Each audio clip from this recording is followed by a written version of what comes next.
학생 여러분 안녕하세요. 즐거운 과학 시간입니다. 이번 시간에는 지난 시간에 이어서 중학교 1학년 과정 직권의 변화, 지구계와 직권의 구조 두 번째 시간인 직권의 구조에 대해서 알아보도록 하겠습니다. 자, 그러면은 우리 제목부터 정리를 하고 시작을 할게요. phi 직권의 구조. 자, 우리 직권은 뭐라고 했어요? 땅이다, 그지? 땅인데 지구 표면이랑 지구 내부까지를 합쳐서 직권이라고 얘기를 합니다. 그래서 일단 직권의 구조에서 첫 번째 내용, 지구 내부 조사 방법부터 먼저 보도록 하겠습니다. 지구 내부 조사 방법. 직접적인 조사 방법과 간접적인 조사 방법 두 가지가 있습니다. 그래서 지구 내부 조사 방법은 직접적인 방법이랑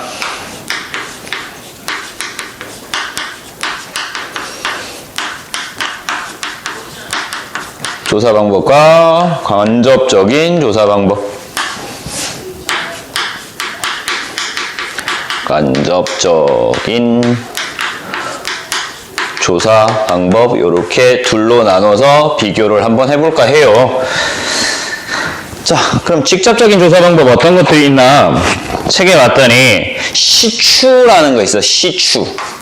강아지 이름 아니에요. 시추. 땅 파는 거야. 땅을 직접 파는 거. 땅을 직접 판다. 계속 뚫고 들어가는 거야. 땅을 계속 뚫고 들어가는데 한계가 있어. 팔 수 있는 한계가 있단 말이야. 그래서 시추, 땅을 직접 파는 걸 시추라고 하고요. 그리고 화산 분출물 조사. 화산이 폭발해. 그러면은 지구 내부에 있는 어떤 물질이 밖으로 빠져나올 거잖아요. 그 분출물들을 조사를 해서 지구 내부에 어떤 물질이 있는가를 확인하는 방법을 화산 분출물 조사라고 얘기를 합니다. 그래서 시추랑 화산 분출물 조사는 어떤 방법? 직접적인 조사 방법이다 라고 알면 돼. 근데 얘네들의 한계가 있단 말이야. 장점은요, 정확한 정보를 얻을 수 있어. 장점은 직접 보는 거니까 정확한 정보를 얻을 수 있다라는 것이 장점이야. 근데 단점은요, 우리 지구 중심까지 파 들어가지도 못하고요. 화산 분출물은 멘틀 정도에서 폭발을 하는 거야. 지각 멘틀 정도에서 폭발을 하는 거기 때문에 멘틀 아래쪽에 있는 핵의 구성 성분은 알 수가 없습니다.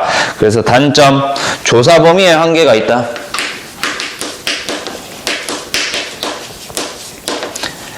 아주 깊은 곳까지는 조사할 수 없다라는 겁니다. 됐습니까? 그래서 전체 구조를 알아보기 힘들어요. 그래서 직접적인 조사 방법, 시추, 화산 분출물 조사에 대해서 알아봤고요. 이제 간접적인 조사 방법이 있어요. 간접적인 조사 방법. 간접적인 조사 방법은 책에 나오는 것처럼 지진파 분석이 있고요.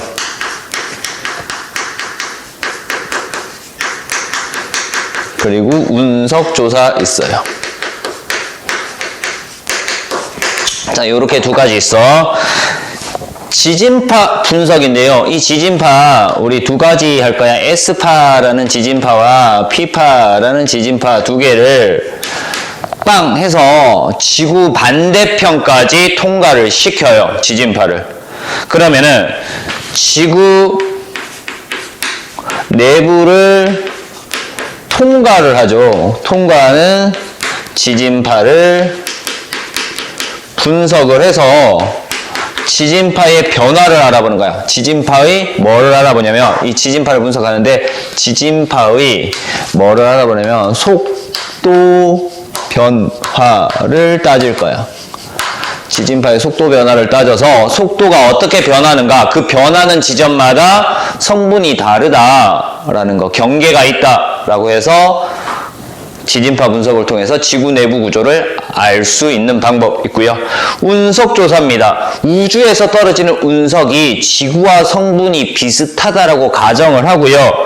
그리고 운석을 조사하는데요. 얘는 지구 내부와 구성이 비슷하다라고 가정을 해서 운석을 조사를 합니다. 자, 요런 것들. 그래서 지구 내부 구성까지 알 수 있다. 자, 이렇게 해서 직접적인 조사 방법과 간접적인 조사 방법. 간접적인 조사 방법은 정확하지는 않지만 어디 조사 범위 한계가 없어. 깊은 곳까지, 지구 중심까지 조사를 할 수 있다라는 장점이 있습니다. 이 중에서 지구 내부 조사 방법 이 두 개 중에서 가장 효과적인 방법이 지진파 분석이 가장 효과적인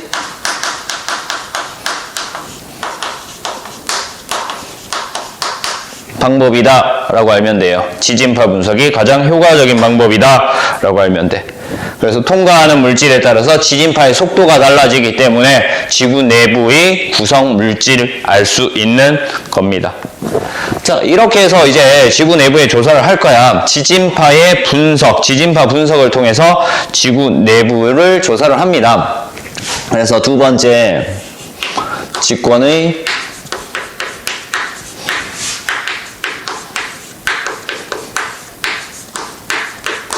층상구조라고 나와 있어. 이 층상구조를 나누는 기준이 뭐다? 지진파의 분석. 지진파의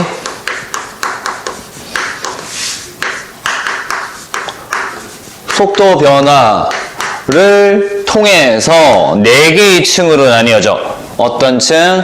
지각, 멘틀, 외핵,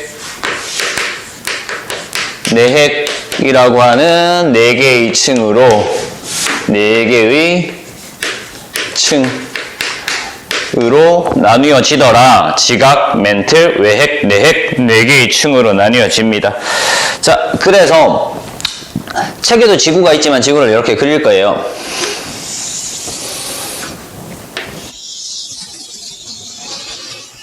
지구를 이렇게 그리고요.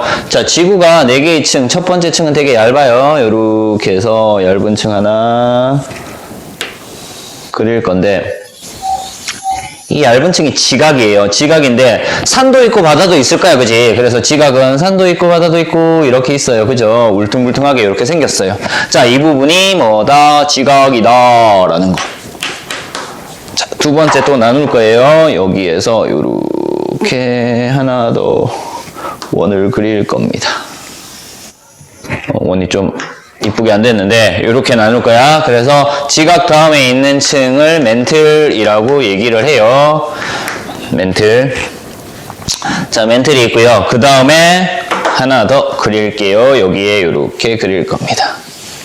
이렇게 그려서 바깥쪽에 있는 것이 외핵, 안쪽에 있는 것이 내핵이야. 두 개 다 핵입니다. 핵.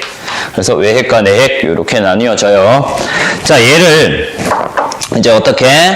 요 부분, 얇은 부분 있죠? 요 부분, 얇은 부분, 요렇게 해서 지각, 그리고 여기까지를 멘틀, 여기까지를 외핵, 요 중심까지를 내핵이라고 둘 거예요. 자, 요 두께가요. 요 두께가 대륙이랑 해양이랑 나누어져 있어. 오른쪽에 보면 이렇게 요 부분을 확대해서 어떻게 나타났다? 대륙 지각과 해양 지각으로 이렇게 나누어 놨어요. 여기에 물이 있고요. 그쵸? 여기가 대륙 지각, 여기가 해양 지각이라고 나누어 놨는데요. 대륙 지각의 두께가 얼마 정도 된다? 평균 두께가 약 35km 정도 되고요. 해양 지각의 평균 두께가 5km 정도 되고요. 대륙 지각이 좀 더 높이 올라와 있으니까 밀도가 작은 거, 해양 지각의 밀도가 좀 더 크다라는 거. 이따가 정리해 줄게요. 어쨌든요, 깊이 35km까지 정도가 지각에 해당하는 겁니다. 자, 그리고요, 멘틀은 깊이가 어디까지냐면 2900km까지를 멘틀, 그리고 외핵은요 5100km까지를 외핵, 그리고 중심인 약 6400km까지가 내핵에 해당하는 겁니다. 이때 지각과 멘틀의 경계면이 있어. 지각과 멘틀의 경계면. 어디? 여기. 요 부분. 요 부분인데 여기서는 이렇게 돼 있다. 그지? 이 부분. 지각과 멘틀의 경계면. 이 경계면을 모호면이라고 얘기를 해요. 모호면.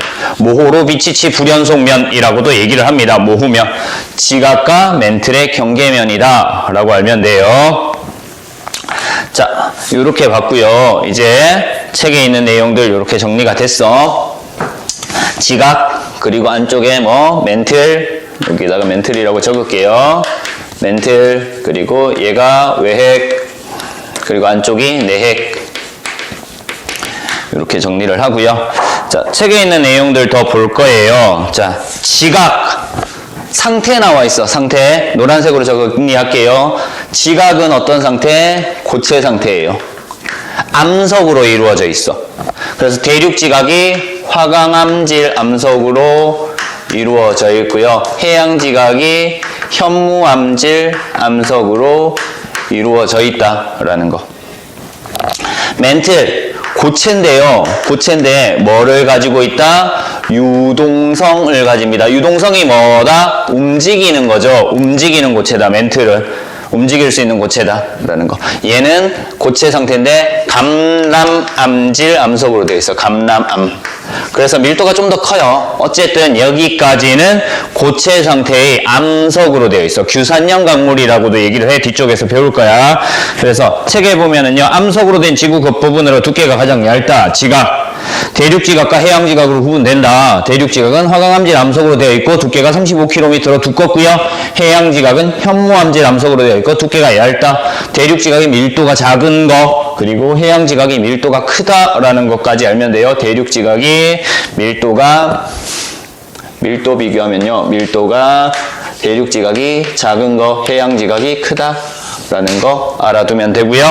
자, 그 다음 멘틀 나와 있어요. 고체다. 두께가 가장 두껍다. 자, 멘틀에서 중요한 것이, 자, 여기서부터 2900km까지의 부피를 측정을 할 거야. 그래서 전체 부피에서 안쪽 부피를 빼면 돼. 그래서 지구 전체 부피의 얼마를 가지냐면 80%가 멘틀의 부피야. 그래서 지구 부피의 거의 대부분을 차지한다라는 거 알면 돼요.